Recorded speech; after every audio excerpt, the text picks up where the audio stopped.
babyeyi inshuti bavandimwe, Kristo Yezu akuzwe. Nk'uko nabikomojeho mu nteruro y'iki gitambo cy'Ukarisitiya, turahamagarirwa gukunda Imana mu bihe byose kandi tukayikunda muri bose, ariko by'umwihariko turahamagarirwa kuba abakristu bakuze mu kwemera. Impamvu mvuga ko duhamagarirwa kuba abakristu bakuze mu kwemera nuko amasomo y'uyu munsi adushushanyiriza mu buryo budashidikanya kandi butajijinganya uburyo umukristo wakuze mu kwemera abaho kandi yitwara muri sosiyete abamo, kugira ngo natwe muri iyi sosiyete yacu turimo itanatworoheye na gatoya nk'uko itoroheye n'abasokuruza bacu, natwe tubashe kuyitwaramo nk'abakristu bakuze batakiri abana mu kwemera. Isomo rya mbere dusanga mu gitabo cy'umuhanuzi Yeremiya, turasangamo umuhanuzi uhagaze neza mu by'Imana, wakuze mu kwemera, wariye kandi agahaga akagubwa neza n'ijambo ry'Imana rikamutunga nawe akaritungisha abandi. Uwo ni umuhanuzi Yeremiya dusanga mu isomo rya mbere. Umuhanuzi Yeremiya rero ijambo ry'Imana ryari ryaramutuyemo ndetse ngo rikajya rimugurumanamo nk'umuriro waka. Rimwe na rimwe akanavuga ati sinzongera kuvuga iby'Imana, ariko kubera wa muriro umugurumanamo akanisanga bivuga atazi aho byaturutse.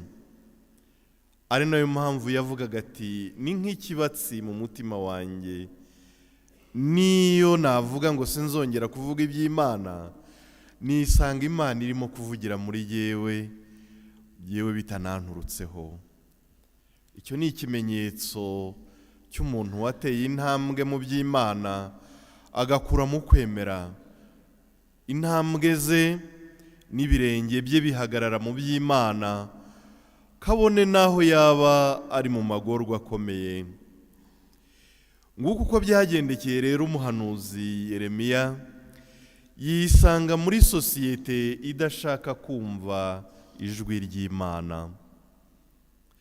Nuko batangira kumuhimbira ibyaha. Mwabyumvise uko isomo rivuga, bakavuga ngo amagambo avuga ahungabanya abantu. Amagambo ye, amagambo y'Imana atuma abantu badatekana. Nuko sosiyete yabagamo itangira kumwishyiramo ndetse itangira no kumushakira ibihano. Niyo mpamvu mwumvise muri uriya mutwe wa 38 w'igitabo cy'umuhanuzi Yeremiya, umwami Sedekiya bagiye kumubwira bati uyu muntu akwiye kwicwa, kuko iyo avuga amagambo ameze atya mu by'ukuri abaca intege abantu bose n'ingabo zisigaye muri uyu mujyi. Uwari umuntu w'Imana, uwavugiraga Imana, abaye urucantege. Burya rero iyo sosiyete irimo kugana ahatari heza, yanga iby'Imana ikanga n'abayo, yanga ijambo ry'Imana ikanga n'abarivuga. aho ni ikimenyetso ko sosiyete iyo ari yo yose iba irimo kugana ahantu hatari heza, kuko iyo Imana ivuye mu byawe, iyo Imana ivuye mu bawe, mu by'ukuri uba usigaranye ubusa, kuko Imana ari byose. Iyo wanze byose rero usigarana ubusa. Iyo wasigaranye ubusa nawe usigara uri ubusa busa. Ngiyi sosiyete rero umuhanuzi Yeremiya yabagamo, noneho bacura n'umugambi wo kumwica. Umwami Sedekiya atanga iryo tegeko ko bagomba kwica umuhanuzi Yeremiya. Mwabyumvisha uko babigenza igihano bamuhaye, bamumanuriye mu iriba ririmo imisitwe. Sinzi niba imisitwe abanyakigali bayumva, cyangwa se isayo, ibyondo bimaze gukamukamo amazi bigasigara bifata.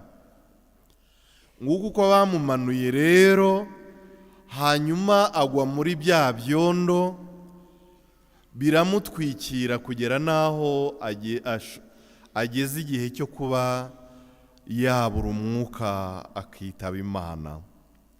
Umunyarwanda ariko yabivuze neza ngo burya ntabapfira gushira. Siko tuvuga se?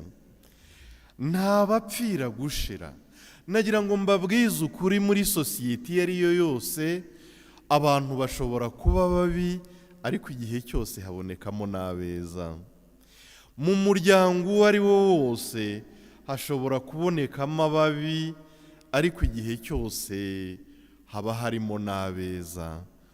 Ni nayo mpamvu burya ntajya numva kimwe n'abantu baca imanza rukomatanyo, bakavuga ngo umuryango wo kwa kanaka ngo bariya ni babi cyane. Ntimukajye muca imanza bimeze gutyo. Bakavuga ngo bariya sinabashyingiramo, uriya muryango ni mubi cyane. Oya, burya ubuzi bake cyane. Bariya sinasangira nabo, bariya ni babi cyane. Uko ni uguca imanza rukomatanyo. Umuntu rero wamenye Imana ntabwo akora nk'ibyo ngibyo, abana na buri wese ku giti cye, kuko burya Imana yamuhamagaye ku giti cye. Nguko rero uko nababwiraga ko niyo umuryango waba mubi, niyo sosiyete yaba mbi, niyo igihugu cyagwa ahantu habi, ntabwo hajya haburamo abantu beza. Nuko rero muri iyi sosiyete umuhanuzi Yeremiya yabagamo, harimo umugabo witwaga Ebedi-Meleki. Ebedi-Meleki rero yari uwo mu gihugu cya Etiyopiya y'ubu ngubu. Yari umunyafurika, ariko bamwitaga umunyamahanga kuko abatari Abayahudi icyo gihe bose bitwaga abanyamahanga. Uyu munyamahanga rero, uyu munyafurika wo muri Etiyopiya niwe wakijije umuhanuzi Yeremiya. Nimwumve ko n'abanyafurika kuva na kera na kare, nubwo akenshi twakunze gusuzugurwa no gucishwa bugufi, burya twagize uruhare mu bintu, mwikizwa ry'abantu benshi. Nagira ngo mutahe mubizi neza ko umunyafurika witwa Ebedi-Meleki ari we watumye umuhanuzi Yeremiya arokoka. Njya nsaba Imana ngo n'ubu ngubu Afurika yacu tuzabe kandi tugire uruhare mu gukiza no gusigasigira abavuga ijambo ry'Imana, mu kubungabunga no gufata neza no gutuma ijambo ry'Imana rikwira mu bantu. Aho Afurika yacu, uyu mukurambere wacu witwa Ebedi-Meleki tuzaba tumuhesheje icyubahiro. Mutese yabigenje ate?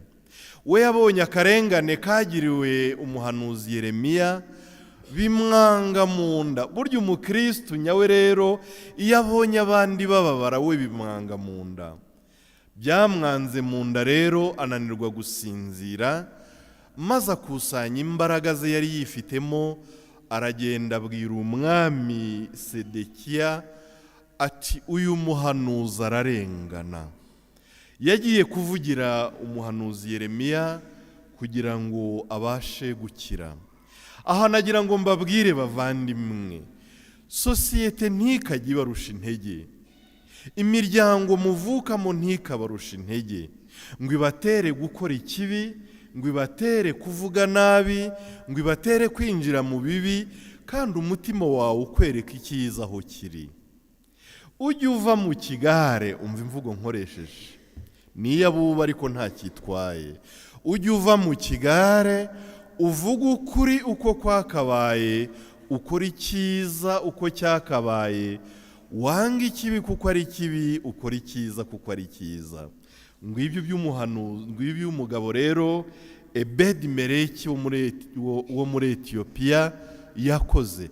Yanze ikibi gikorerwa umuhanuzi, yanga ibibi byo muri sosiyete bye, arahaguruka abwira umwami ati nubwo uri umwami ari wowe wabitegetse, ariko ibi bintu ntabwo ari byo. Dukeneye abantu nk'aba muri sosiyete, dukeneye abantu nk'aba muri kiliziya, dukeneye abantu nk'aba mu gihugu cyacu no mu bihugu byacu. Abantu iyo babonye ikibi gitangiye guhaguruka, bashobora guhagarara ku maguru yabo yombi bakavuga ngo iki ni kibi turacyanze, kiriya ni cyiza tuzagikurikiza. Nguko uko uyu mugabo yabigenje. Uwo rero ni umukristo wakuze mu kwemera kandi uzi aho agana.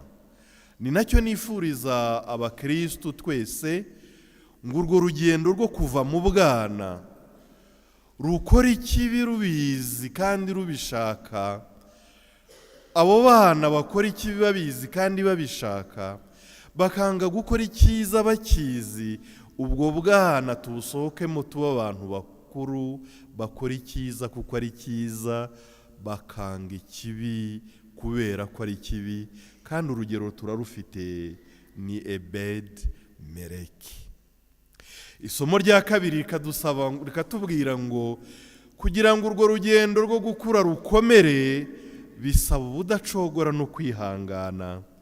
Niyo mpamvu muri iyi baruwa Pawulo yandikiye Abahebureyi abasaba kuba intwari, kandi akabasaba kuba indacogora mu rugendo batangiye, kubera ko uwo bakurikiye yababajwe cyane, kandi nabo mu rugendo rwabo kubabara bishoboka. Kuba umukristo ukuze mu kwemera, abateganya ko mu rugendo rwe rw'ubukristo no kubabara bishoboka. Abateganya ko mu rugendo rwe rw'ubukristo asabwa imbaraga nyinshi cyane, asabwa ubwitange, asabwa kubyuka abandi baryamye, siko byagenze, si ubumuza mu misa. Agasabwa rimwe na rimwe gukora abandi baruhutse, agasaba rimwe na rimwe kudasinzira abandi bagona. Ubwo ni ubwitange bw'umukristo, ariko bikamusaba no kuba indacogora.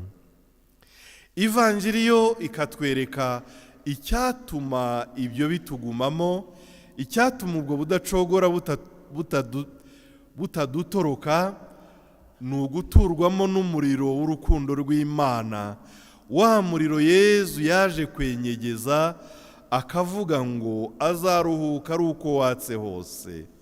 Buriya rero muri twe hatuyemo umuriro waka cyane, wa wundi wakaga muri Yeremiya, buriya nawe ukwakiramo ku rugero rwawe. Ndavuga umuriro w'urukundo rw'Imana.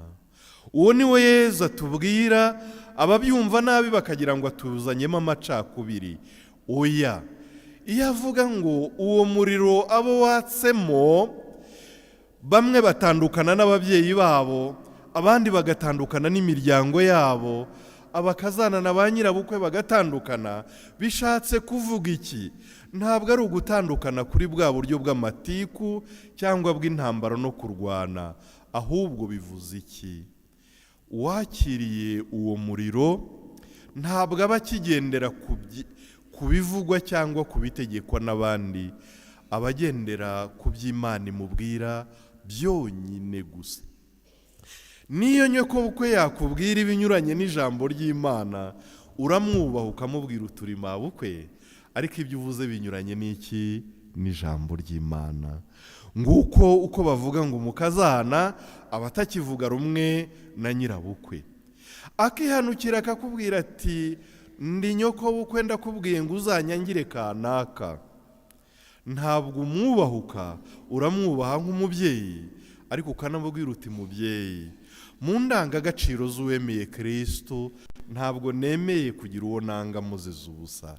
Ati kandi mbikubwira ndi nyokobukwe, ukanabimwemerera uti uri mabukwe, ariko hari ibyo ntakwemereye kuntandukanya n'urukundo rw'Imana. Murumva ijambo rya Yesu aho riganisha? Ashobora kuba ari n'umubyeyi akakubwira ati uri umwana wanjye nkunda, ariko ni wowe ndazi byananiye, nkuraze kuzamporera igihe cyose uzaba ukiriho. Reka da, uwo mubyeyi aba akuraze bibi. Uwamenye ijambo ry'Imana ntahora, uwamenye ijambo ry'Imana ntabwo yinjira mu nzangano z'abandi. Uwo nguwo nawe uramwubaha ukamubwira uti ndakubashye mubyeyi, ariko sinzahora, kuko ibyo ngibyo Imana ibyanga urunuka. Aho niho Yesu rero avuga ngo umwana ashobora kutavuga rumwe na nyina cyangwa na se, umukazana ashobora kutavuga rumwe na nyirabukwe, ndetse rwose n'abagutegeka ushobora kutavuga rumwe nabo, kubera ko wenda banyuranyije n'icyo Imana ishaka. Ngaba batuwemo na wa muriro, nguwo umuriro mbasabiye, nguwo umuriro mbifurije, uzatuma twese tuba abakristo bakuze, bakora icyiza kuko ari cyiza, bakanga ikibi kuko ari kibi, ubundi bakagenda bemye inzira zabo zose. Nyagasani Yesu nabane namwe.